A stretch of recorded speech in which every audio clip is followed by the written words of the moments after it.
ଓ परमात्मा नमः सप्रमे नमस्ते। सक्सेस मास्टर विष्णु सर तांका प्रिय भाई भाई मान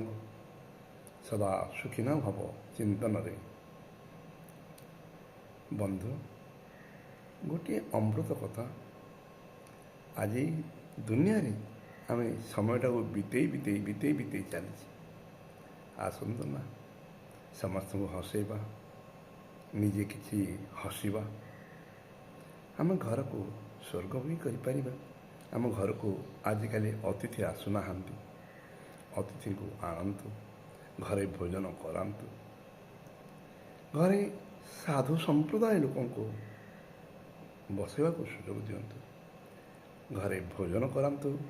भजन करांतु कीर्तन करांतु आम से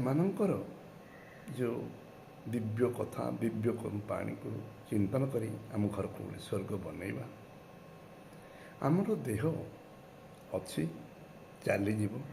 किंतु ए देह थिबा समय भितर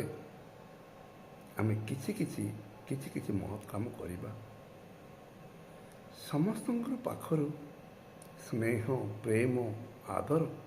आम संग्रह करिबा समस्त पाखरु आम जो आशीर्वाद करिबा जन को आम देवदूत भाव में साहाय्य करवा गोटे घर पोड़ी होची जड़े महिला विकल कांदुची तार गोटे छोट शिशु को सी आनी पारना से समय आम शक्ति सहित भगवान को शरण करके आम ताको संपूर्ण हृदयवान सहित साहाय्य करवा से आम देवता भाव में ग्रहण करे एमती छोट बड़ बहुत घटना रही आम घर को मंदिर करवा निजक गोटे साहस शक्ति देवाई आम अतिथि मान को डाकिबा प्रवचन करवा निजे बहुत महत् कथा शिखा घर भितर परस्पर परस्पर भितर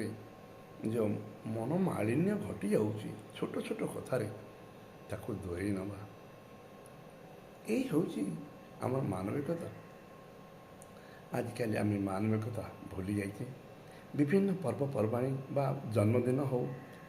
बा विवाह वर्षपूर्णी हो बा एमती श्राद्ध महोत्सव हो प्रत्येक दिन में आम केवल विभिन्न कार्य कर व्यस्त रोचे केक काटुचे विषय किंतु आसतु ना किसी गरीब लोक को खोइबा किसी भजन भजन आध्यात्मिक चिंतन नवा से ही मनोवृत्ति यदि आम गति करवा आमर मन केते आनंद हम लोके भी आमको आनंद कार्य कर भावना करी से जो आनंद